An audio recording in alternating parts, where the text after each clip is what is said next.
My name is Marianne Harlow. I kept my mouth shut for nearly 4 decades because I was afraid. Afraid of shame, of judgment, of what the truth might do to the people I loved. But silence is its own kind of prison. And now at 58, I'm finally ready to walk free. Trust me, you'll regret skipping this story. So before you sit back and listen, take a moment to like the video and subscribe to Grace's Truth. Now get in the mood to listen to this story because it might be the ultimate sweet revenge. It started with something simple. A cardboard box. Dusty. Untouched. Tucked behind old curtains and winter coats in the attic, the kind of place most people avoid unless they're moving or grieving. I wasn't doing either. It was early April, the first bright day after weeks of gray. I was cleaning the house out of restlessness, maybe guilt. My husband David was away visiting his sister in Colorado. My son Theo was finishing his master's degree in Boston. The silence felt heavier than usual.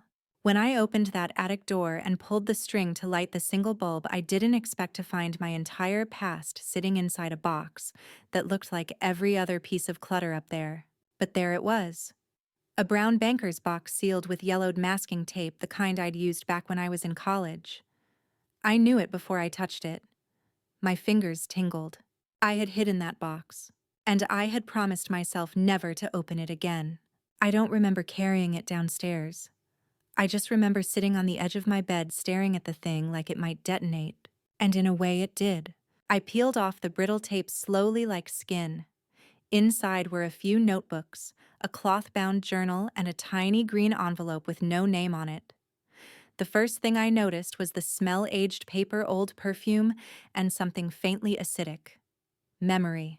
The journal on top wasn't mine. I could tell by the neat, deliberate handwriting. Mine had always been rushed, especially in college when emotions were sharp and time felt short. I opened it to the first page. She thinks no one knows.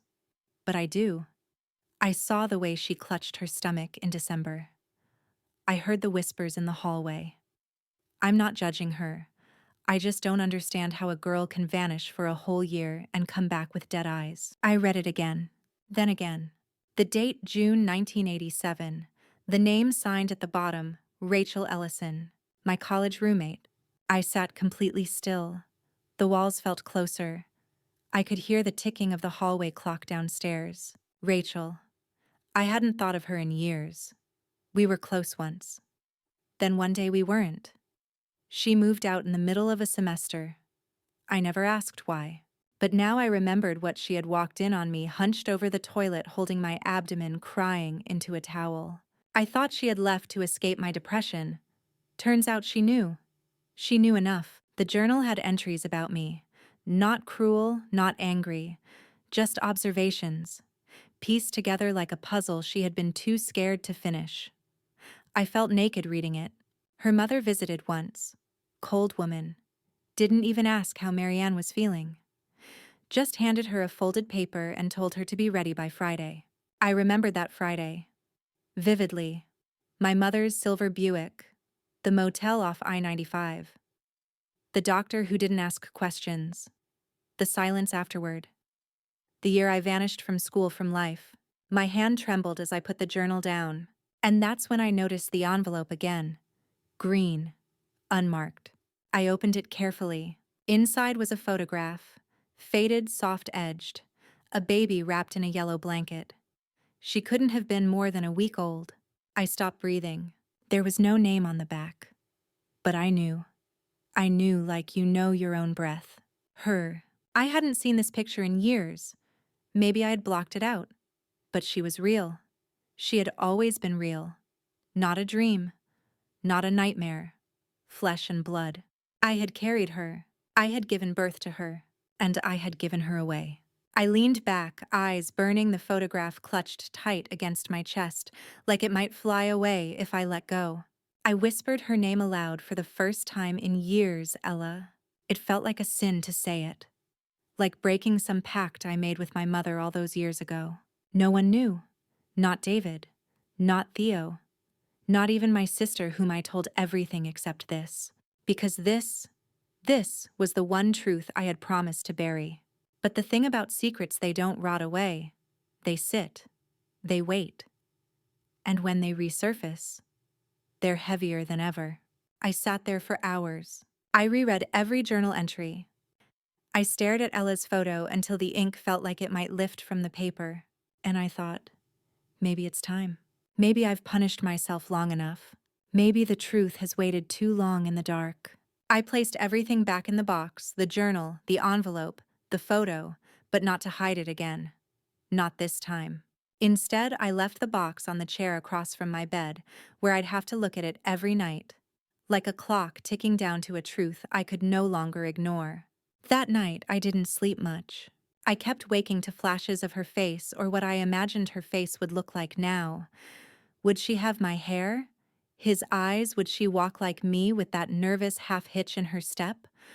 Or maybe she'd inherited his composure, cold, precise, unreadable. I tried to remember his voice, but it had faded. All I could recall were moments.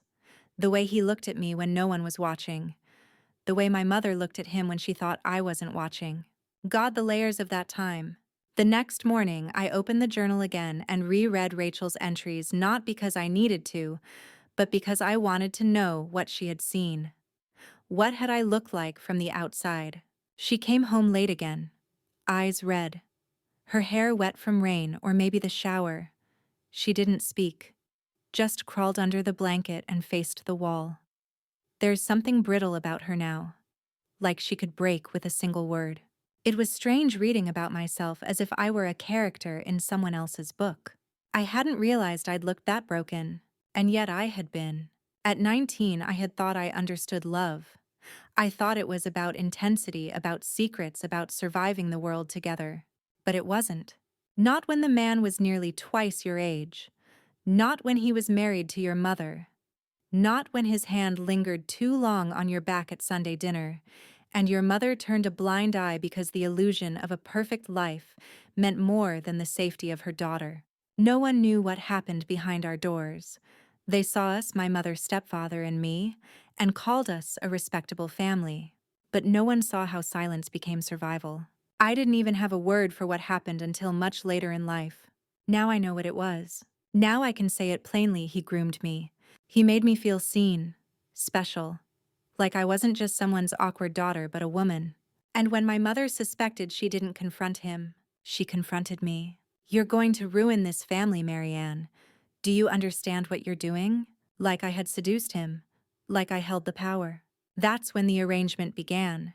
The disappearance, the motel, the clinic, the birth, the giving away. A clean break, she called it. And I never saw her again.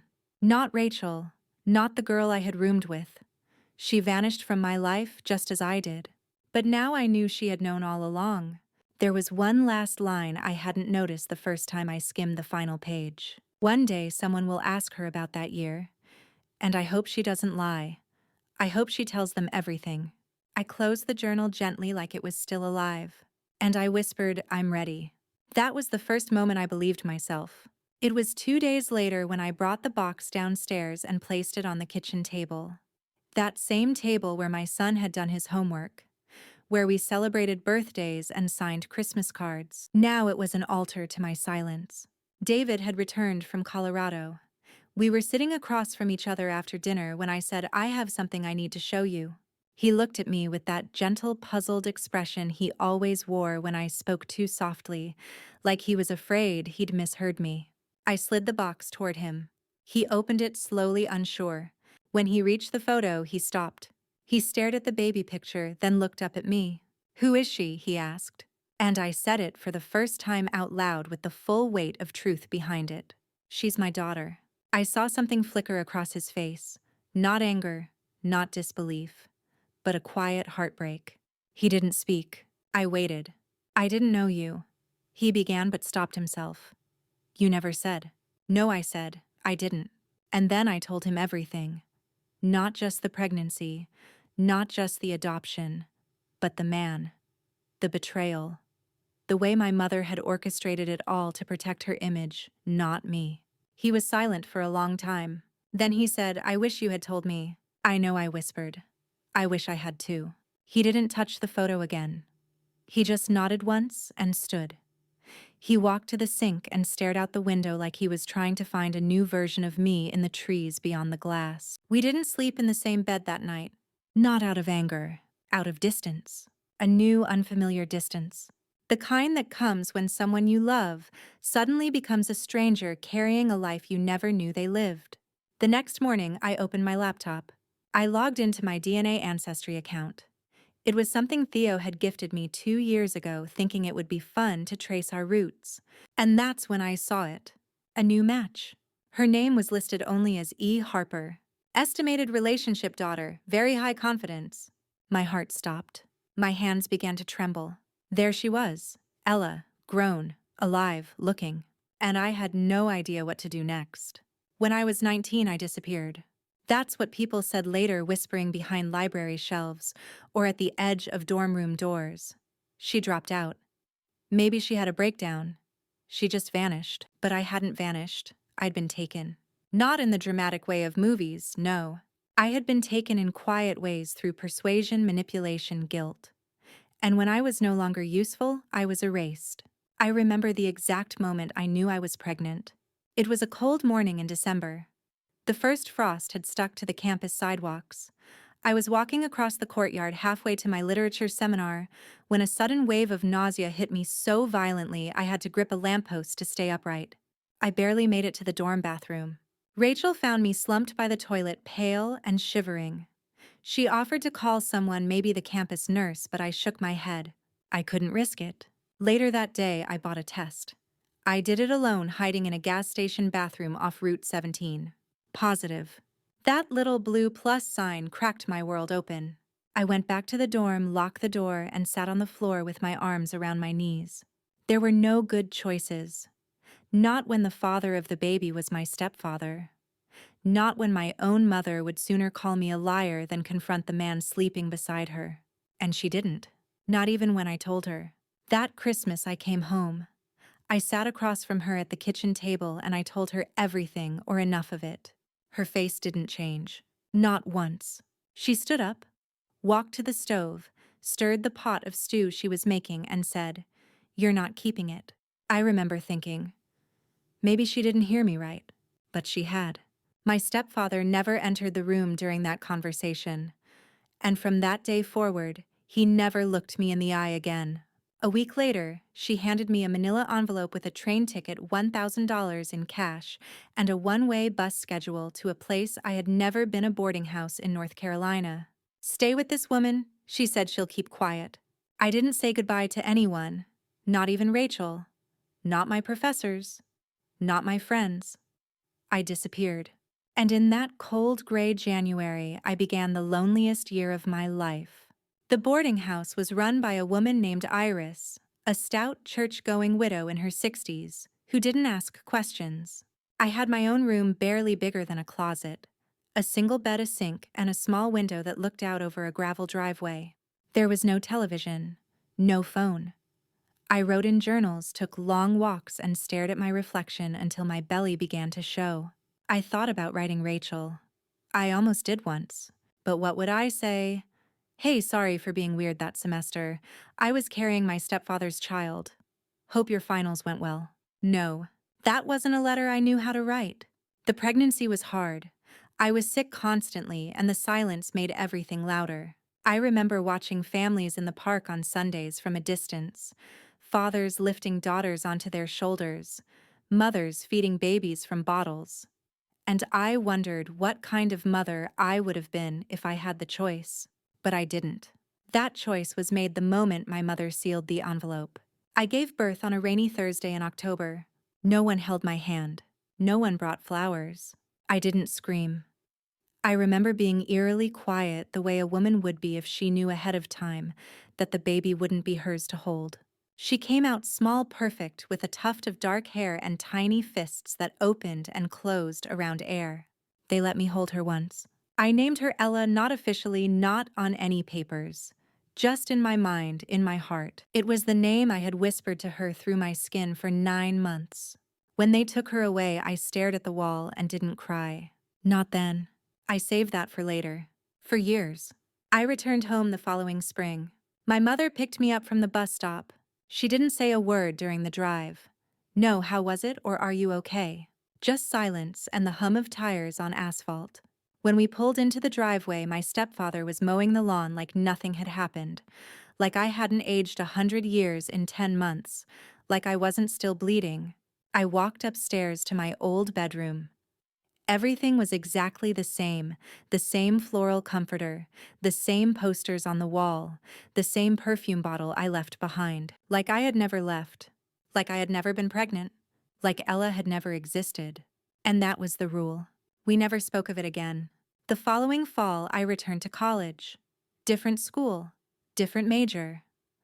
I buried myself in literature, in poetry, in fiction, where people were allowed to cry and scream and be forgiven. I never saw Rachel again. I wondered what she had thought, if she had pieced it together. Turns out she had, but she never told a soul. Until now. Sitting at my kitchen table all these years later, I looked at that photo, the one with the baby in the yellow blanket, and I remembered everything, every ache, every silence. Every time I wanted to scream and instead folded into myself like paper. That child, she wasn't a secret. She was a part of me. And I had abandoned her. Yes, even if I was forced to, even if I didn't want to, even if I dreamed of her every year on her birthday, I had still let her go. The guilt of that. It doesn't fade. It settles into your bones. But now that DNA test had revealed what I never thought possible. She was looking for me. Ella was real, alive, a woman now, a person with questions I had no answers for. And she had reached out. Not with blame, just a message. I think we might be connected. I'm looking for someone who might be my birth mother. If you're not her, I'm sorry to bother you. But if you are, please write back.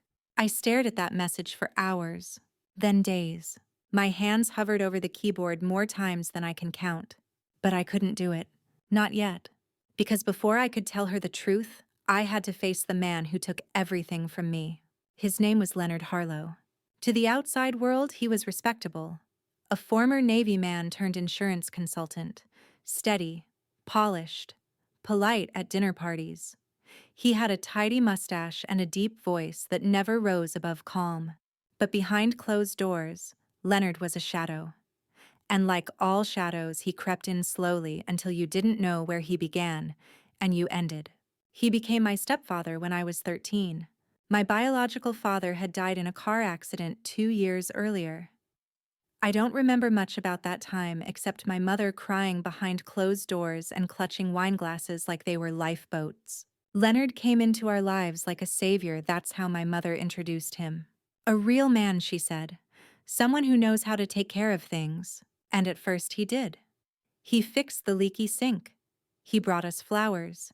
He took us to dinner in places we'd never afford on our own. But over time, the warmth turned to watchfulness. He started correcting the way I spoke, the way I dressed, commenting on my friends, on how I walked, on how I grew up too fast. At 14, he started calling me little lady. At 15, he called me his special girl. At 16, he started locking the bathroom door from the inside when I showered. I didn't understand it then. Not fully. I just knew I stopped sleeping deeply. I double-locked my door. I wore baggy sweaters even in summer. When I turned 17, the gift started.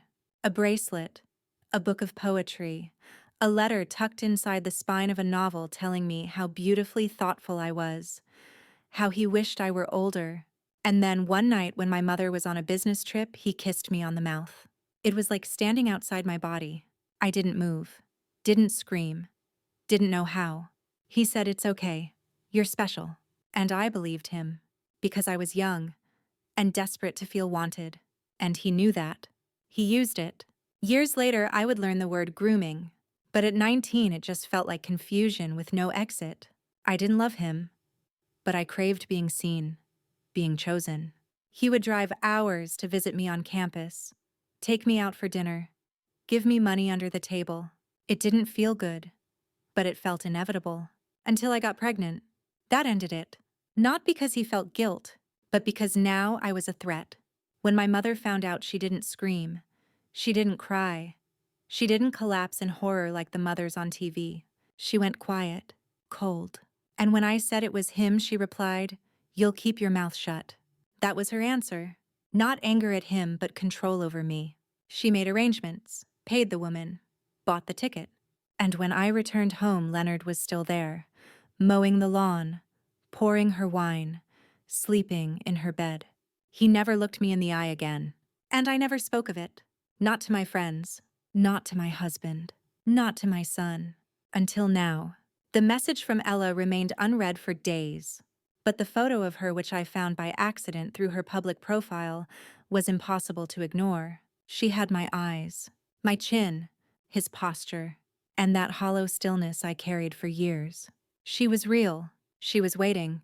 But I couldn't write back until I confronted the person who had stolen everything from us. So I picked up the phone and called Shady Pines Assisted Living, the facility, where I knew Leonard had been placed 2 years ago. "Is Leonard Harlow accepting visitors?" I asked, my voice steady. The nurse on the line said yes. "But I should warn you. He doesn't remember much. Alzheimer's has taken most of his memory." I felt a strange mix of rage and relief. The man who remembered too much about my body now remembered nothing at all. "Tell him Marianne Harlow is coming tomorrow," I said. I didn't sleep that night. I sat in the dark living room, the lights dim, the curtains drawn, holding Ella's photo in one hand and Rachel's journal in the other. The box sat on the coffee table, open now, as if the past had spilled out and refused to go back in. David came downstairs sometime after midnight. He didn't say anything, just sat beside me on the couch. "I'm going to see him," I whispered. He nodded slowly. "Do you want me to come?" I looked at him, this man who had stood beside me for 30 years, who had never known the child I lost, the man who made her the mother who buried it all. "No," I said gently. "I need to do this alone." He understood. We didn't need to speak much anymore. There's a kind of language you develop after decades of loving someone, a language of silences, shared breath, and the subtle tilt of a shoulder. And his shoulders were soft with support. The next morning, I put on a gray sweater, pulled my hair into a bun, and drove 45 minutes to Shady Pines. It was spring. The cherry blossoms were blooming along the edges of the road, delicate and unbothered by the weight I carried. Inside the facility, the air smelled like antiseptic and applesauce. I checked in at the front desk, signed the visitor log, and followed a nurse down a hall, lined with wheelchairs and faded watercolor paintings. She stopped at a door. "He's in there," she said. "He doesn't talk much, mostly stares." I nodded, then pushed the door open. He was smaller than I remembered. Gray stubble, thinner, fragile. A man folded in on himself, sitting in a wheelchair by the window, watching birds gather on the feeder. "Leonard," I said. No response. I stepped closer. "It's Marianne." He blinked slowly, his eyes tracking but distant. I sat across from him, the silence between us thicker than the air. For 10 minutes he said nothing. Then out of nowhere he murmured, "You were always quiet." I flinched. His voice was exactly the same, soft, dangerous, like a string pulled tight. "You hurt me," I said. He turned his head slowly. "You broke me." "Nothing. You made me feel like it was my fault." Still no response. I reached into my bag and pulled out Ella's photo. I held it in front of him. "This is your granddaughter," I whispered. "You'll never know her. But you did know her mother." He looked at the photo blankly. "Then, and this I will never forget." He smiled, not with recognition, but with pride. Something primal twisted in my chest. I stood. "You're not going to apologize," I said. "And maybe you can't. Maybe you don't remember what you did. But I remember everything." He blinked once. "You don't get to erase me. You don't get to win." And with that, I walked out. I didn't cry. Not until I got to the car. And then I screamed. For the 19-year-old girl who thought love meant silence. For the child I never held. For the woman I was still becoming. That night, after visiting Leonard, I didn't go home right away. I drove to the ocean. I needed something bigger than myself. Something that hadn't been poisoned by memory. The waves don't lie. They don't gaslight or erase you. They crash and retreat and crash again, and you always know exactly where you stand. I stood there on the shore until the sky darkened and the sand cooled beneath my shoes. and then I drove home in silence. When I got back, David was sitting at the kitchen table, a mug of tea in front of him. He looked up when I entered but didn't say a word. I walked past him, took the photo of Ella from the living room, and sat across from him at the table. "I need to write her back," I said. He nodded. I took a long breath and opened my laptop. Ella's message was still there, sitting like a landmine in my inbox. "I think we might be connected." My fingers hovered over the keys. I wasn't sure where to start. "How do you introduce yourself to the child you gave away?" "Hi, Ella. My name is Marianne. And yes, I am your birth mother." "No, too formal. I've waited half my life to find the courage to write this message. Too theatrical." I sat back and let my hands drop. David said gently, "Tell the truth. The simplest version of it. She deserves that." He was right. So I wrote, "Hi, Ella. I got your message. I've read it many times and I've wanted to respond, but I wasn't sure how. Yes, I am your birth mother. I want to tell you everything. But first, I just want to say I'm so sorry. Not for loving you, I never stopped, but for not being strong enough to fight for you when I should have. You didn't do anything wrong. You were never a mistake. You were stolen from me before I had the chance to even become your mother. I know that might not make sense, but I hope one day I can explain it all. If you're open to it, I'd like to meet. You don't owe me anything, but I would love the chance to know you. With love, Marianne." I read it twice, then hit send, and immediately broke down. I didn't hear from her for 3 days. Every time my phone buzzed, my heart slammed against my ribs. And every time it wasn't her, I felt a hollow disappointment settle in again. Until finally her reply came. "Hi, Marianne. Thank you for writing. I've waited a long time to hear those words, even though I wasn't sure they'd ever come. I don't really know how I feel. Angry, curious, scared, hopeful. All of it, maybe. I'm open to meeting. I'd like to hear your story, and I'd like you to hear mine too. Would this weekend work? There's a small cafe near the pier. It's quiet." Ella. I read it 3 times before I let myself breathe. David hugged me from behind as I stood frozen still, staring at her words. "She wants to meet," I whispered. "I'm proud of you," he said. But I wasn't proud of myself yet. Not until I could look her in the eye. Saturday came too fast. I wore simple clothes, a soft blue blouse, minimal makeup. I didn't want to present a version of myself. I wanted to show up as I was a mother in pieces. The cafe was small and sunlit with hanging plants and wooden tables. I arrived early and sat by the window facing the entrance. My hands were trembling, so I gripped my tea like it might anchor me. Then she walked in. I knew her instantly. Not because I recognized her, I didn't. Not fully. But because something in my body shifted like a key turning in an old lock. She looked like me, a version of me with clearer eyes and a stronger spine. She walked over slowly, unsure. "Ella," I said, standing. She nodded. I didn't hug her. I wanted to, but I waited. She sat down. We stared at each other for what felt like forever. And then she said, "Why didn't you come for me?" Her voice didn't tremble. She wasn't crying. She asked it like someone who had rehearsed it for years. I swallowed hard. "My mother," I began, then stopped. I wouldn't blame everything on her. The truth is, I was young, and I was scared. And I was told that keeping you would ruin everything. She tilted her head. "So you let them ruin me instead." I flinched. "I didn't know where you were," I said. "It was a private adoption.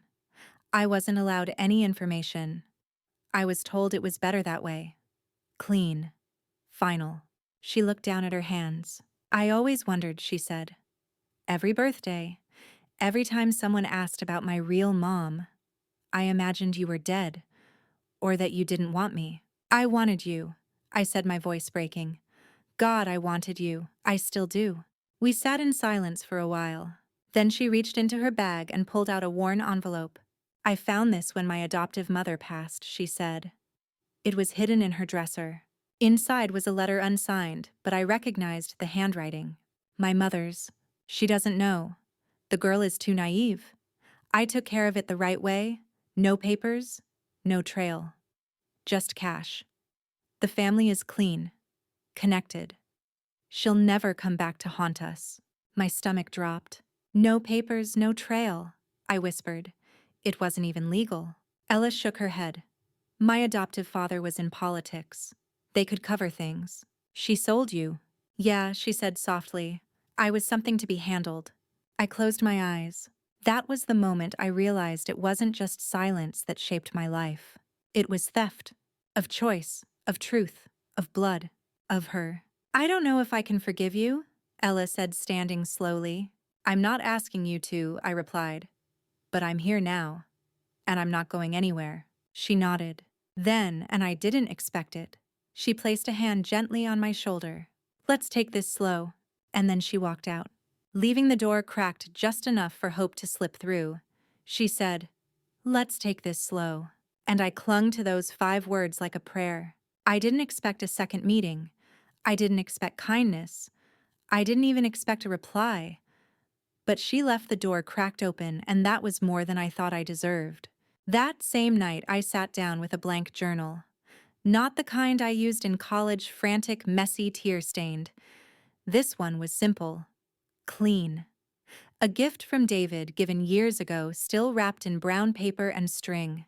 I opened to the first page and wrote one sentence. This is everything I was too afraid to tell you. And then I kept going. Every night I added more. The truth, not the version scrubbed for survival, but the raw edges, how it felt to carry her, to lose her, to live for decades pretending I hadn't. It became my new ritual. And even if she never asked for it, I would give it to her one day, proof that I never forgot.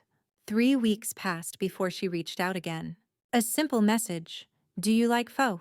I smiled at the screen like a teenager asked to prom. My fingers shook as I typed back, yes. There's a good spot downtown. 6 p.m. That dinner changed everything. It wasn't emotional. It wasn't a movie scene where we cried and hugged. It was awkward. Ella sat across from me, scrolling the menu like she was scanning for something other than food, maybe searching for the version of herself that might have existed if things had been different. I watched her hands, small with rings on 2 fingers. No wedding band. No tattoos. She bit the inside of her cheek when she was thinking. Just like I used to. We talked about surface things first. She was 37, worked in nonprofit legal advocacy, no kids, liked gardening but killed most of her plants, had a cat named Lou. She asked about Theo, my son. I told her he was 30, finishing school, passionate about public health, kind, quiet. Does he know about me, she asked. I shook my head. I wanted to tell him. I just didn't know how. You should, she said. He deserves the truth too. She was right, again. I stared at her bowl, steam rising like a question neither of us could answer. Then I said it. I thought about you every year. On your birthday. I even baked a cake one year. Just for me. Lit a candle. She looked up. Her eyes were glistening. But she didn't cry. I did that too, she said. Only I was blowing out candles for a mother I didn't know. The next day I told Theo. I didn't give him a slow build-up. I sat him down in our living room when he came home to visit and said, "You have a sister." He stared at me like I'd lost my mind. I told him everything. The pregnancy, the adoption, Leonard, my mother. By the time I finished, he was pale and silent. Then he said softly, "Did Dad know?" I nodded. "And you never told me?" I was ashamed, I said, and scared. But now I know silence only makes the wound deeper. He stood and walked out of the room. I didn't chase him. That night he texted me from upstairs. Her name is Ella. I'd like to meet her sometime, when she's ready. And just like that, I exhaled a breath I didn't realize I'd been holding for 37 years. Ella and I began meeting every Sunday. Sometimes it was for coffee, sometimes for walks in the park. Sometimes just sitting in silence on a bench watching strangers pass. She wasn't warm, not yet, but she was present, and I could live with that. One afternoon we sat on a hill near the botanical gardens sharing a box of strawberries. She asked suddenly, "Do you ever wonder who I would have been if you'd kept me?" I swallowed. "Every day." She looked down at the grass. "I used to pretend you were a painter, or a musician, someone mysterious and artistic. I was a teacher, I said. High school English. Nothing mysterious about it. That's still something? I smiled. My students would argue otherwise. Then she pulled something from her bag. A folder. I requested my adoption file, she said. They only gave me parts of it, most of it was sealed. But I found something strange. She handed me a photocopied document. The names of the adoptive parents were redacted. But there at the bottom was a signature, Marianne Harlow. My mother. Not me. She forged it, I whispered. Ella nodded. She signed the consent form. Not you. The world tilted. She had no legal authority. She made herself the mother on record, claimed you were unstable, said she was acting in your best interest. I pressed my fingers to my lips. She stole you from me twice. Yes. Ella paused. Does it matter to you that she did that? It matters, I said. Because it proves what I always felt, that I never gave you up. She took you. Ella studied me. Then finally she said, okay, that helps. And for the first time she smiled. Not a polite smile, a real one. That night I went home and opened the journal I had been keeping. I wrote the last line on the final page. You were never a mistake. You were my voice in a world that forced me to whisper. And now I'm done whispering. Then I wrapped the journal in soft blue cloth and placed it in a small wooden box. I would give it to her soon, but not yet. Not until I was sure we were both ready to hold the weight of it not as shame, but as truth. Together. Ella's smile stayed with me for days. It was small, tentative, but it was the first time I saw her drop the armor. For a moment, it wasn't just mother and daughter trying to mend decades of silence. It was two women choosing to see one another through the ruins. And then, just as we were settling into something resembling fragile peace, the past twisted again. It started with a phone call from my sister Nora. We hadn't spoken much in the last few years, a soft estrangement born of old wounds and different versions of our shared childhood. She said, I heard you've been meeting someone named Ella. My heart stopped. How do you know that? I asked quietly. There was a pause on the line. She found me, Nora said. Messaged me through one of those ancestry sites. Said she thought I might be her aunt. I didn't believe it at first. And now, I've seen her face, she said softly. There's no denying it. I waited tense. She wants to know more, Nora added. About your mother. About Leonard. About everything. I exhaled. Then tell her, I said. She has a right to know. Nora hesitated. There's something else. Something I never told you. About Mom. About that year you were gone. My pulse began to rise. What are you talking about? Come over, she said. I'll show you.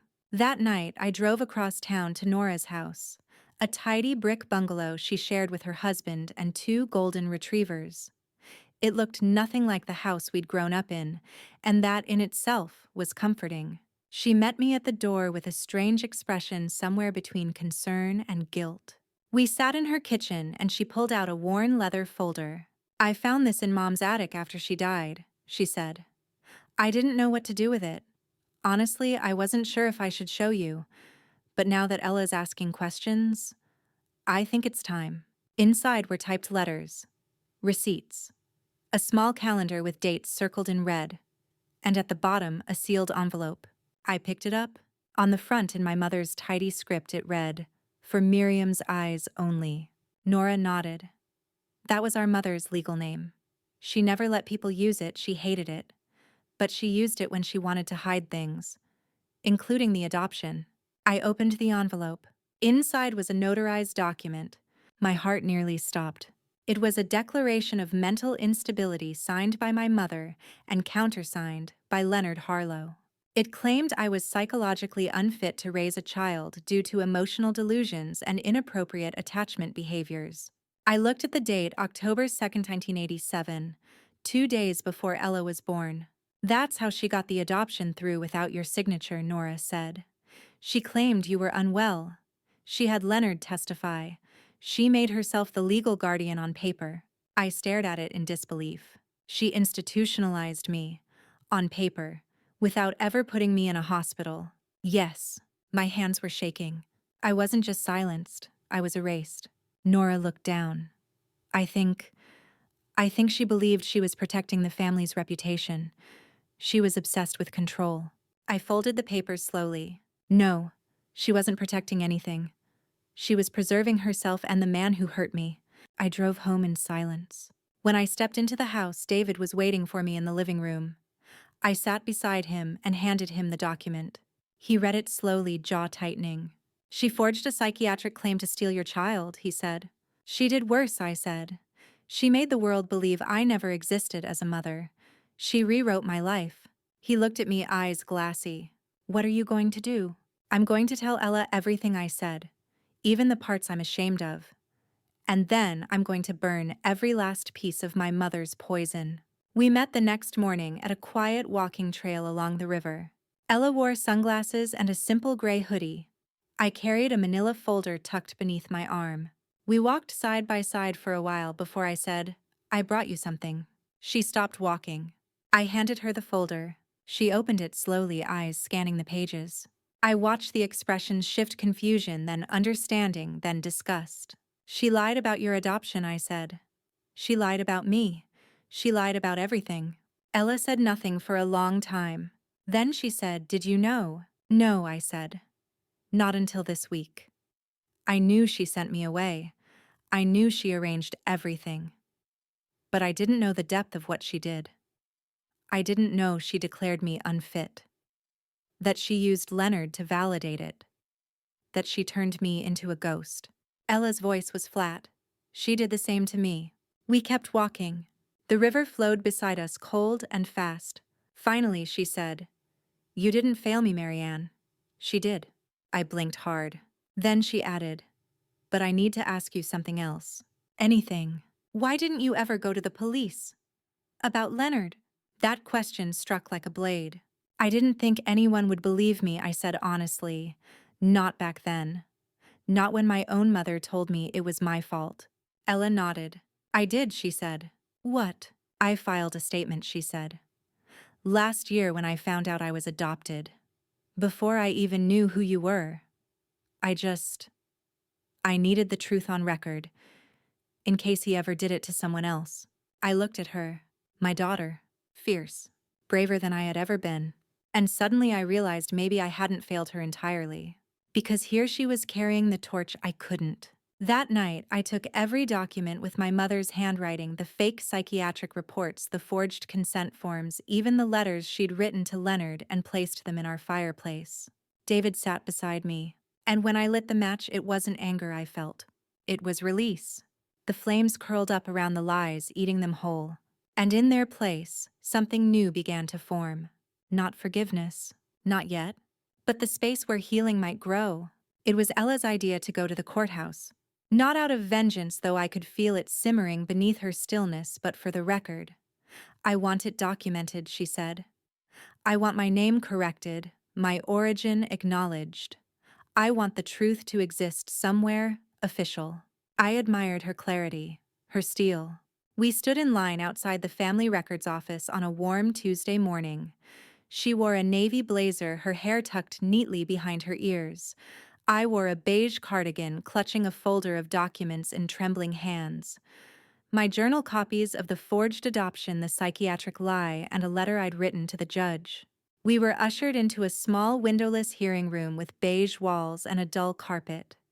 A clerk, young and wide-eyed, sat across from us behind a plastic screen. Ella was calm. I was not. She said, We're here to petition for correction of historical adoption records under the new restorative justice provision. The clerk blinked, then nodded slowly. Do you have supporting documents? Ella glanced at me. I slid the folder across the table. It felt surreal, presenting the theft of a child like a legal transaction. The clerk skimmed the paperwork in silence. I watched her eyebrows tighten as she read the section about the forged psychiatric evaluation. When she looked up, her voice was softer. I'll escalate this to a family court liaison, she said. There may be a hearing scheduled within 30 days. Ella nodded. Thank you. We left the building without speaking. Only when we reached the parking lot did I exhale. I feel like I'm walking through mud, I said. Like I'm finally moving, but every step is heavy. She looked at me. You are moving, though. I gave her a tired smile. I'm following you. 2 days later, Ella emailed me a scanned letter. It was addressed to the state board that oversaw private adoptions in the 80s. She had filed a formal complaint. At the end of the email, she'd written, "I don't care if anyone gets arrested. I just want the paper trail burned into history. I want people to know what women like us survived. Women like us." I read those 3 words again and again, and for the first time since she'd found me, I allowed myself to think of her as mine. A week passed. Then 2. Ella and I met again for dinner, this time at my house. She brought wine, I made pasta. David joined us. Theo, too. It was awkward but warm. Theo asked questions carefully. He was gentle with her, protective of me. He'd always had that old soul empathy, the kind that made him seem far older than his years. Ella told them about her work, her clients, the long hours. But the most surprising moment came when David turned to her and said, "Do you have any childhood memories you hold on to, even good ones?" Ella took a long sip of her wine. Then she said, "There was a woman who used to volunteer at my elementary school. She'd read books to us in the library. She wore these big earrings and smelled like cinnamon." I smiled. "I was that woman once." She glanced at me. "I know. You do." I looked through every public record I could find after that DNA match came in. I found photos of you volunteering, teaching. I just didn't know how to face you. I blinked back tears. "I was always hoping you'd come looking." She nodded. "And you were always hoping I wouldn't hate you." Something like that. She laughed softly. And in that laugh, I heard something I hadn't heard since the day she was born, a note of belonging. Later that night, after everyone had left, I opened the wooden box I'd been saving. Inside was the journal I'd written since she came back into my life. I wrapped it in ribbon and placed it in a padded envelope, addressed simply to Ella Harper. Underneath, I wrote, "When you're ready." A few days later, the letter from the court arrived. There would be a hearing. Not to punish anyone, both Leonard and my mother were legally beyond reach, but to determine whether the record of Ella's adoption could be formally amended to reflect the truth. Ella called me right away. "You'll testify with me?" she asked. "I will," I said. And I meant it, not just for her, but for me. The morning of the hearing, I wore navy, the same color as the sweater I'd been wearing the day I left the hospital without her. I hadn't thought about that sweater in years, but it surfaced in my mind like a ghost returning for closure. The courtroom was nearly empty. A judge sat at the front, flanked by 2 clerks. Ella stood tall as she delivered her statement, factual, composed, steady. She read from the forged document. She presented her DNA report. She even read the line from my mother's handwritten letter, "She'll never come back to haunt us." Then it was my turn. I stood, hands shaking, and began to read the letter I'd prepared. I was 19 when my daughter was stolen from me. Not by strangers, not by the system, but by the people who should have protected us both. For years, I lived with the belief that I had failed her, that I hadn't fought hard enough, that I had been complicit in her disappearance. But the truth is, I never gave her up. I was silenced, threatened, and erased. The courtroom was silent. I looked at Ella. Her eyes were glistening. "She is not a mistake. She is not a shadow. She is my daughter, and I am her mother. The record should reflect that." The judge looked over her glasses, and then she said, "Your petition will be granted. The record will be amended." That was it. Just a sentence. But it cracked something open inside me. The official truth, the real truth, would now live on paper. And that meant no one could take it from us again. As we walked out into the sunlit corridor, Ella turned to me and said, "That's one fire put out." I smiled. "Only one." She nodded. "But it's a start." Then she pulled me into a quiet hug. And I didn't let go for a very long time. Healing isn't linear. People say that all the time, but living it is a messier business than anyone admits. One day you feel light enough to breathe, and the next you're standing in your kitchen gripping a glass of water like it's the only thing keeping you tethered to the earth. After the court hearing, things between Ella and me moved cautiously forward. We didn't become a storybook reunion. No overnight. Mom and daughter titles. No photo albums spread on the living room rug. But we did become real. And that to me was more sacred than any fiction. We called twice a week, shared recipes, sent each other photos of quiet, insignificant moments, her cat curled in a sunbeam, the bread I had baked that collapsed at the center, Theo's graduation robe spread on the couch. But healing has layers, and sometimes the deepest one doesn't show itself until something pulls it loose. That something came in the form of an email. Subject line, I think we might be related half-siblings. Theo forwarded it to me with a short message. What should I do? I froze, then clicked. The email had been sent through the same ancestry database Ella had used. The woman writing it claimed to be the daughter of Leonard Harlow, born 2 years before me. A child he'd apparently fathered before marrying my mother with a woman he never spoke of. She had done a full DNA panel. Theo matched as a half-sibling. My blood ran cold. Ella and Theo were not just half-siblings through me. They were both children of Leonard Harlow, and that made them half-siblings through him too. I sat down hard, the room spinning. How could I tell them? How could I tell my son that the man who hurt me had also fathered him? I drove to Theo's apartment that evening. He lived in a modest loft near the university plants on the windowsill, books stacked on every surface. He opened the door in sweatpants and socks. I figured you'd come, he said gently. We sat down. I held the printout of the email in my hand but couldn't bring myself to unfold it. I didn't know, I whispered. About him. About this. He nodded. I believe you. But if it's true, I swallowed hard. Leonard is your biological father. I guessed, he said. The timing, the absence, the weird silence around that whole period. I looked at him, tears rising.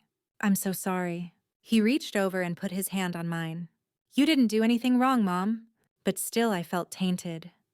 As though my son had been pulled into the web of Leonard's control even without ever meeting him. I want to meet Ella, Theo said. Really meet her. Now that we know. I blinked. You're not angry? I'm angry at him, Theo said. But not at you. And not at her. She's my sister twice over. Maybe that just means we're supposed to be connected. We arranged to meet at a quiet diner halfway between our cities. Ella was already seated when Theo and I arrived. She wore a denim jacket and no makeup. Her expression unreadable. She stood when she saw us. No words. Just a long look between the two of them. Then Theo said, Hi, I'm your half-brother. ×2. Ella's lips twitched. Then unexpectedly she laughed.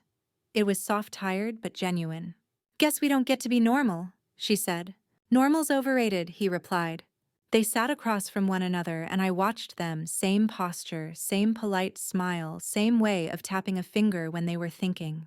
I hadn't realized how much of Leonard lived in them, both in tiny gestures, in bone structure, in genes that carried stories they never asked to inherit. But unlike Leonard, they chose compassion. Ella said, I want to be clear about something. What he did to you, what he took from you, I don't forgive that. Ever. Theo nodded. Me neither. And just like that, they formed a quiet alliance, not just in blood, but in resistance. A choice not to repeat the silence of the past. That night, Ella called me. Her voice was softer than usual. Are you okay? I asked. I don't know, she said. I've been thinking about how many people shaped my life without my permission. Your mother. Him. Even the people who raised me.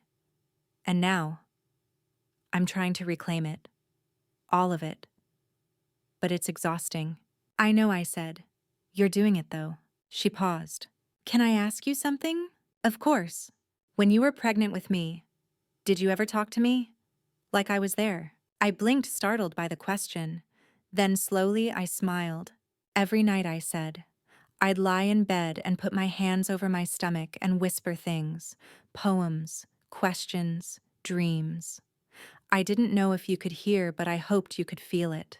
What did you say? I thought for a moment. I told you that you were mine, that you were strong, that you'd be smarter than me, braver, that even if I couldn't keep you, you'd change the world. There was a long silence on the other end of the line. Then Ella said, Maybe you were right. The next morning, I mailed the journal, the one I'd been writing for months. I didn't add a note. Just wrapped it, gently placed it in a padded envelope, and sent it. It arrived 2 days later. Ella texted me, "I'll read it. In pieces." That's all she said. That's all I needed. Later that week, I stood in front of the mirror in my bedroom and stared at my own reflection. Really stared.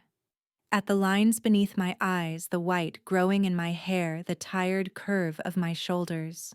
I didn't look like the girl I once was. I didn't even look like the woman who had hidden this truth for 30 years. But I looked like someone real, someone claimed. And for the first time in a long time, I liked who I saw. It was a Thursday afternoon when Ella called. Her voice was tight-clipped at the edges. "I found something," she said. I paused. "What kind of something?" "A letter." It was with his things. My breath caught. His. Leonard's. From the facility. They gave me his personal effects. Most of it was junk. A broken watch. Some old mail. But there was a sealed envelope addressed to you. In his handwriting. I went cold. He wrote to me. She hesitated. "You want me to bring it over?" "No," I said. "Not yet. Read it to me." Silence. Then a quiet exhale on the other end of the line. I could almost hear her shifting the pages. Then she began to read. "Marianne, if you're reading this, it means someone thought it mattered. That I had anything left to say worth putting on paper. I don't remember much anymore. They say I'm sick. That I forget. But there are some things I remember clearly. Things I see every time I close my eyes. You. Your face that night in the hallway. Your hands shaking. The sound of your breath. I've spent years wondering whether you ever forgave me, or if you hated me, or if I ruined you. Maybe all three. I don't have excuses, I only have truth. You weren't the only one. There were others. Before you. After you. But you were the one I loved. I know how that sounds. Maybe it's disgusting. Maybe it's a lie I told myself to sleep at night. But it's real to me. What we had. The way you looked at me. The way you made me feel young again. I know I hurt you. I've seen your pain in the mirror for decades. But part of me still wonders if we'd lived in a different time, in a different world. Would it have been different? Would you have stayed? Would you have chosen me? I'll go to my grave not knowing. And maybe that's the only punishment I've earned. I don't expect forgiveness. But I wanted to say it. I wanted you to know. You mattered to me, Elle. When Ella finished, there was nothing but silence on the line. I couldn't speak. My throat had closed like a fist. "Are you okay?" she finally asked. I couldn't answer. Because something in me had shattered. And not for him, but for the girl I had once been. The girl who thought what she felt for him was something resembling love. The girl who mistook manipulation for intimacy. Who never understood the depth of the violation because it came wrapped in words like special and chosen. I finally found my voice. "He never loved me," I said. "He loved the control." Ella said softly, "I know." I sank into the couch, the weight of his words pressing into my chest like stones. "I can't burn that letter," I said. "No," Ella agreed. "We need to keep it. Not to honor him, but to remember. To document it," I said. "Exactly." We were quiet again. Then I whispered he knew what he did. Of course he did. That night, I dreamed of my 19-year-old self. She was standing barefoot in the hallway of my childhood home, wearing an oversized nightgown, her hands trembling. Leonard stood behind her, shadowed, reaching forward with a kindness that wasn't real. And then suddenly Ella was there. She stepped between us. And she took my younger self by the hand. She didn't say anything. She just led her out of the house. Out of the darkness, into light. The next morning, I placed a single photograph in a frame. It was the only picture I had of Ella as a baby. The one from the envelope I found in the attic, wrapped in yellow, her eyes closed, mouth slightly open.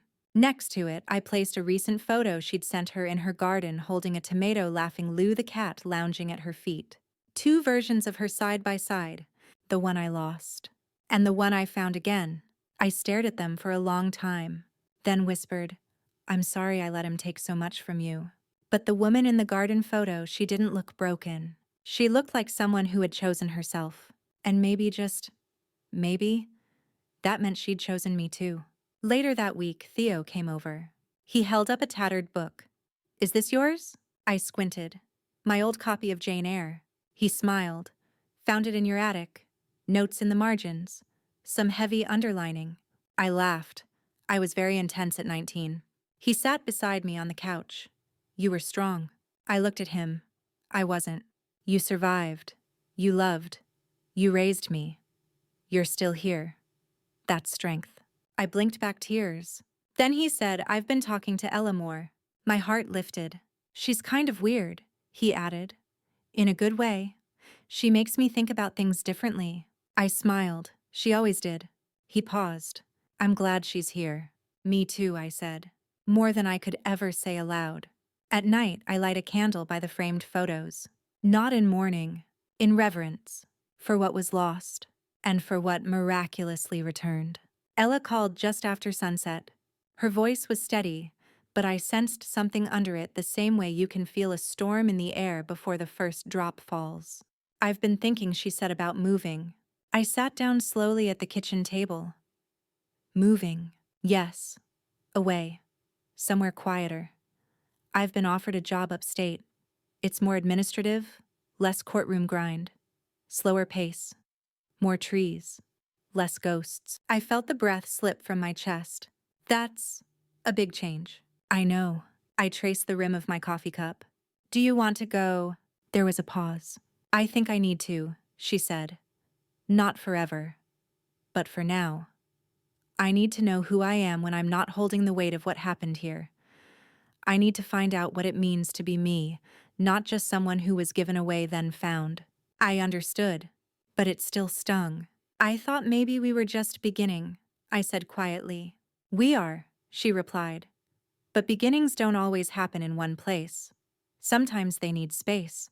I closed my eyes, willing myself not to cry. Will you keep in touch? Yes, and I want to come back, but on my terms. I nodded even though she couldn't see me. I'll help you pack, I offered. Okay, she said. I'd like that. The next week, I found myself standing in her apartment surrounded by cardboard boxes and half-empty shelves. It was surreal to be helping a daughter move away whom I'd only just started to know. I folded sweaters. She sorted through files.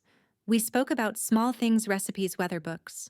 But beneath it all was the quiet throb of everything we weren't saying. Then, as I wrapped a delicate porcelain teacup in newspaper, she said, Do you remember the first thing you ever said to me? I looked up. When we met, she nodded. You said you don't owe me anything, but I'd love the chance to know you. I smiled sadly. I meant it. Well, she said, I think I do owe you something. My breath caught. You gave me life, she continued. And yes, others raised me, but they never told me the truth. You did. And that matters. Tears pricked the corners of my eyes. She stepped toward me, placed the teacup in the box, and added, You'll always be my mother, Marianne, even if I don't always know how to show it. I closed the box, gently sealing it shut. Then we're doing okay, I whispered. On moving day, Theo came to help. He and Ella shared quiet jokes and loaded furniture like they'd done it a dozen times. Watching them was bittersweet, like seeing a life that could have existed if things had gone differently. If I'd been allowed to raise her. If Theo had grown up with a sister.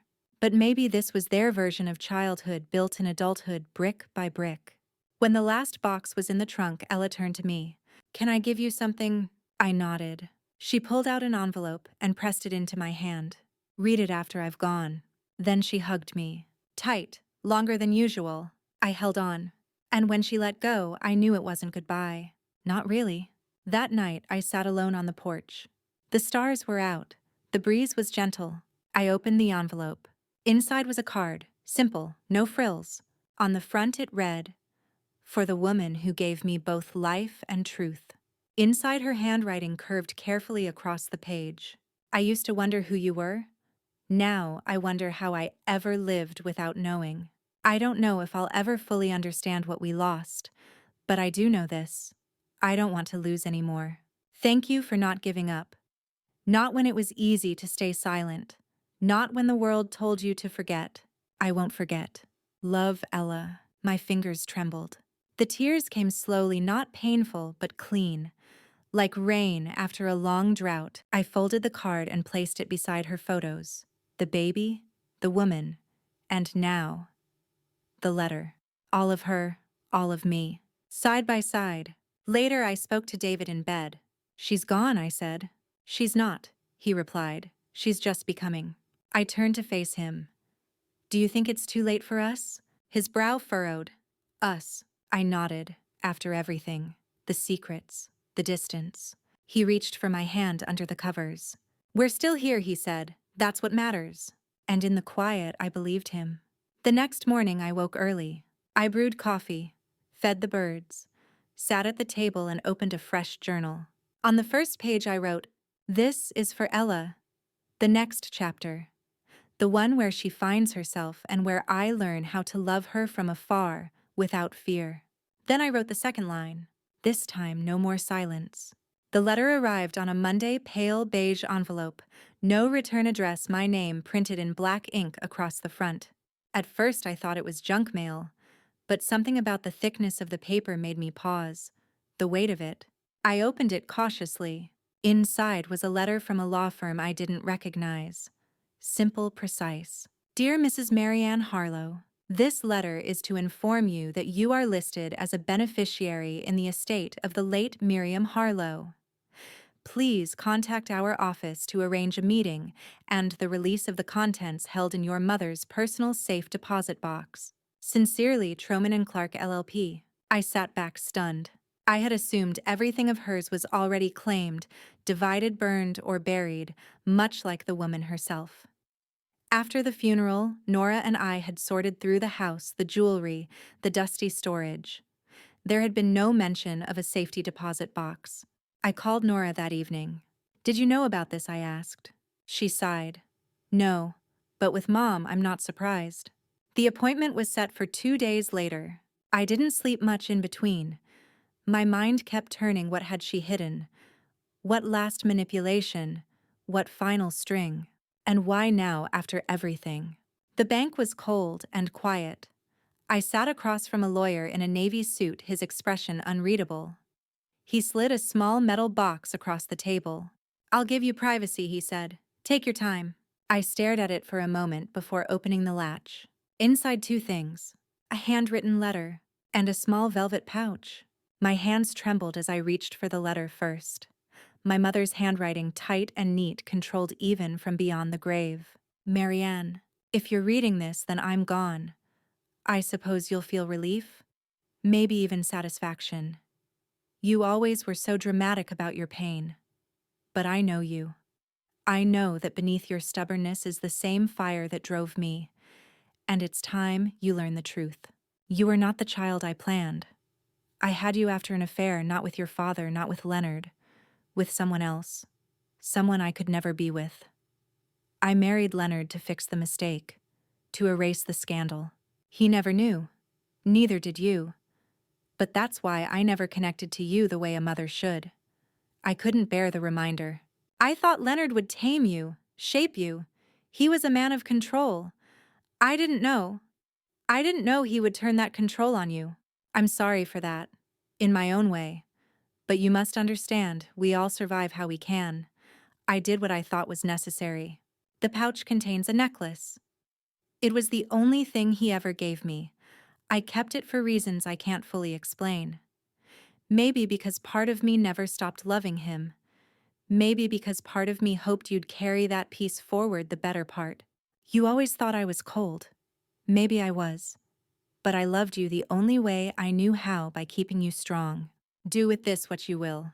Mother. I stared at the letter for a long time, then opened the pouch. Inside was a delicate gold chain at the end of which hung a small pendant, a half moon carved from rose quartz. I recognized it instantly. She used to wear it when I was a child. I remembered reaching for it once when she was holding me and how she pulled away. It hadn't been just a necklace. It had been a memory, a wall, a secret I had never been allowed to touch. And now it sat in my palm, harmless. I drove home in silence, the letter folded in my coat pocket, the pendant resting on the seat beside me. That night, I poured a glass of wine, sat at my desk, and began to write Ella another letter, not like the journal, not like the emails. This one was short, focused, final. Ella, I thought I knew where I came from. I didn't. The woman who raised me was never a mother, not in the way I tried to be for you. But she left me a truth I wasn't expecting. I am not Leonard's biological daughter, which means you and I are only connected through me, not through him. You are not his. You never were. Maybe that changes something, maybe it doesn't. But I needed you to know. And I need you to hear this too. You are the only part of my past I don't regret. I hope in time that can be enough. Love, M. I didn't send it yet, but I placed it gently in the drawer beside her earlier card. A circle closed. A truth corrected. The next morning, I visited the small local cemetery where my mother had been buried. I hadn't gone back since the funeral. I didn't bring flowers, just the pendant. I stood over her grave and said, I know you tried to shape me into your likeness. I dropped the pendant at the foot of her headstone, but I chose to become myself. Then I walked away. And this time, I didn't look back. I didn't know how she'd react. It was one thing to face the past together. But this new truth was something different. It untethered the story we'd both been learning to live with. It changed the math of what we were. I sat on the back porch that evening, her letter sealed and resting in my lap. The sun was setting behind the trees, casting long shadows across the yard. A breeze brushed my skin like a whisper, and I remembered rocking her in my arms on that rainy October morning for those few brief minutes before they took her away. What had I whispered to her? Something like, I'm yours. Now I was about to tell her that what tethered us was not DNA, not biology, not the man who had taken everything from both of us, but choice. Would she still choose me? I mailed the letter the next morning. 2 days later, she called. No hello, no greeting. Just, so we're not related by blood. I took a breath. No, not through Leonard. A pause. Then, but I still am your daughter. I blinked. You are. And you're still my mother. Tears flooded my eyes instantly. Yes, I whispered. That doesn't change. She sighed like she'd been holding something inside for too long. I thought I'd feel lost all over again, she said. But honestly, I feel clean, like something's been scraped off me. I laughed gently through my tears. He's not yours. No, she said. He never was. And knowing that, it feels like taking a brick out of my chest. I held the phone to my heart. Thank you for telling me, she added. I was scared too. Well, she said, voice softening. You're not the only one learning how to tell the truth. A week passed. Then another. She didn't move away after all. Not yet. The new job remained in limbo, unconfirmed. Maybe I'll go later, she told me. But for now, I kind of like being here. She came over one Sunday afternoon. No agenda. No unpacking boxes. Just her Theo David and me. The four of us sat around the table eating peach cobbler, laughing about something absurd Theo had said, and I realized this was the family I had never dared to dream of. Not perfect, but present. Ella stayed after the others left. We sat on the couch, a blanket across our knees, and she turned to me. Do you remember her voice? My mother's. No, she said. The woman who raised me. I paused. A little. She used to hum when she cleaned. Not music. Just something soft. I thought she hated me when I was little. But sometimes when I'd fake being asleep, she'd sit on the edge of my bed and smooth my hair. She never said I love you. Not once. But that humming, I think it was the only way she knew how. I nodded. It's strange, isn't it? How silence becomes love in some families, and a weapon in others. She looked at me. You're not silent anymore. Neither are you. She smiled. You know, I think I needed that letter more than I realized. The one from me. No, she said. The one from your mother. The one that told you the truth. I stiffened. You read it. You left it on the table last week. I saw it. I didn't mean to snoop, but I read fast. I laughed, shaking my head. Of course you do. She tilted her head. You know what I liked best. What? That she said you had fire. I looked at her surprised. She said it like a warning, Ella continued. But I heard it like a gift. I reached for her hand. She didn't pull away. Later that evening, she helped me carry laundry upstairs. We passed by the attic door, now permanently unlatched. She paused. That's where you found the photo, right? I nodded. And the journal. The beginning of everything. She reached out and touched the frame of the attic door as though feeling for an echo. Then she said, let's go up. The air was thick with heat and dust, but the space had changed. It wasn't the graveyard of secrets anymore. It was just a room. Ordinary. Ella walked to the far corner and sat down cross-legged, staring at the wooden beams above her. I sat beside her. After a while, she said, when I was little, I used to dream of a woman who looked like me standing in a field of yellow flowers. I looked at her. She'd reach out, but I could never touch her. I'd wake up crying, feeling like I had lost something I hadn't even known I needed. I swallowed. And now she has a name and hands that hold mine. We stayed in the attic until night fell, talking, laughing, sitting in silence. And in that quiet space, surrounded by all the things once too painful to face, we stitched something real. Not with blood, not with proof, but with presence. And sometimes that's the only kind of truth that matters. I had been keeping the box hidden for years. Not the one from the attic, not the envelope from my mother's estate. This one was smaller. Hand-carved cedar wood lined in velvet. I'd kept it locked away in the back of my closet behind old scarves and sweaters I never wore. I wasn't ready to open it, not until Ella was.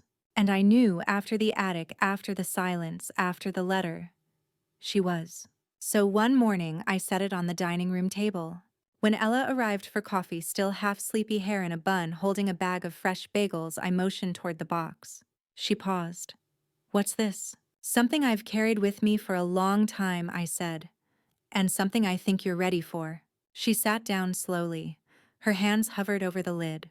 You sure? I nodded. She opened it gently.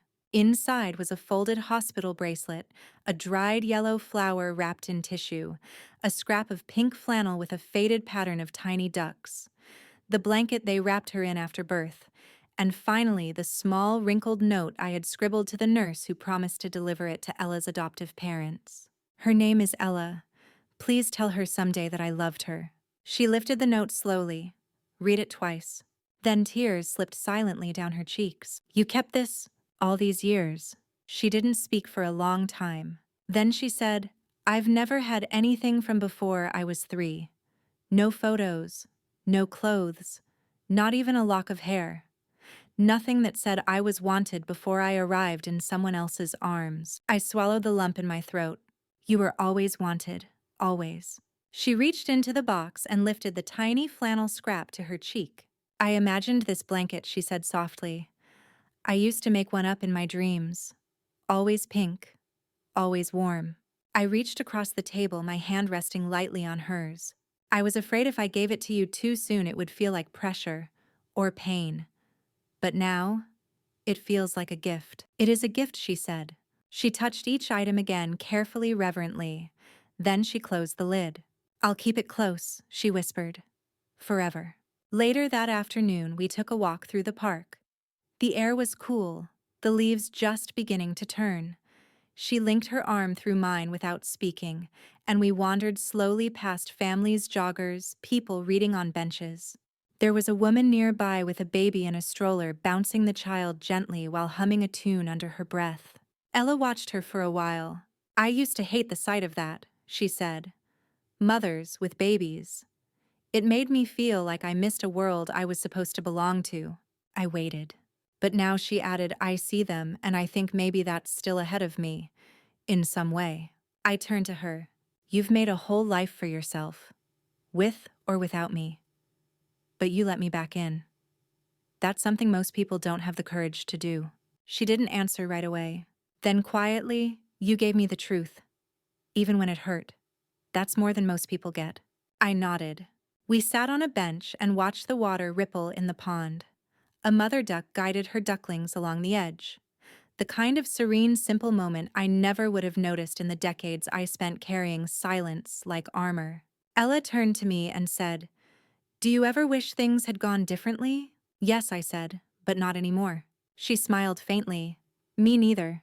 We sat there for a long time, not needing to fill the space between us. Because now the silence no longer meant absence. It meant peace. That night, I opened my own journal, the one I hadn't written in since the night she didn't leave town. I turned to a blank page and wrote, "Some things we lose forever, but some things we are lucky enough to meet again, not as ghosts, but as people with names, with faces, with hands that reach back. She is not a memory, she is my daughter, and I am finally her mother." We didn't plan to go there. The hospital had always been a phantom in my life, a place I remembered not for its walls or halls, but for the loss that had begun inside them. It had changed names over the years, undergone renovations, rebranded itself as a community medical center with sleek signage and a coffee kiosk near the entrance. But when Ella suggested we go, I didn't hesitate. "I've always wondered," she said one evening, "what it looked like.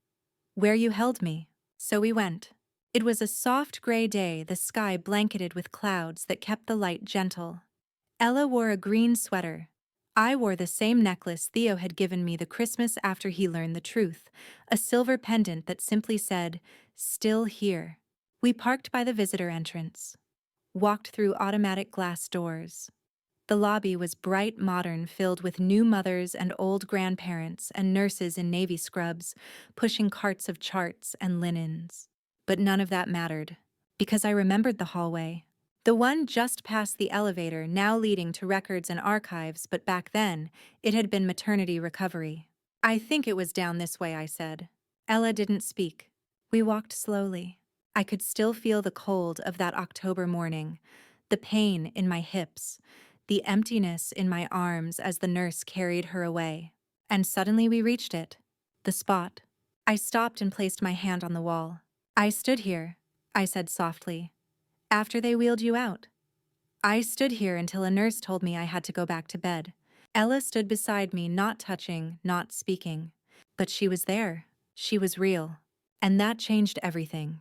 We asked at the front desk if the records office was open. A kind woman with graying hair and kind eyes escorted us to a back room, shelves lined with dusty binders, file cabinets with brass handles. The walls smelled of paper and time. I gave my name, date of birth, the year. The woman returned 10 minutes later with a folder. It was slim, but inside there it was. "Baby girl Harlow born.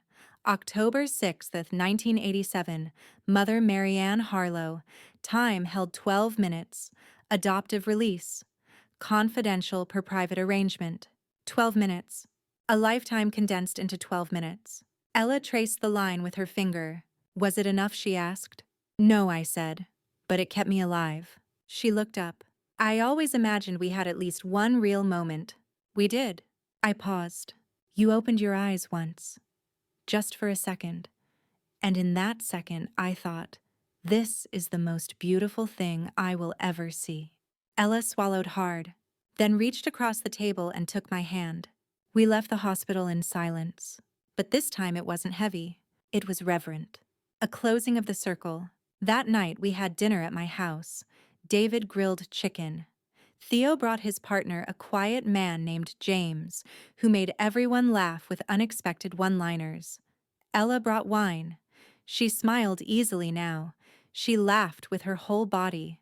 And for the first time in my life, I looked around a table and didn't feel like something was missing. Not my mother. Not Leonard. Not even the version of myself I used to mourn. Because here we were, together, choosing each other. Not because we had to, but because we could.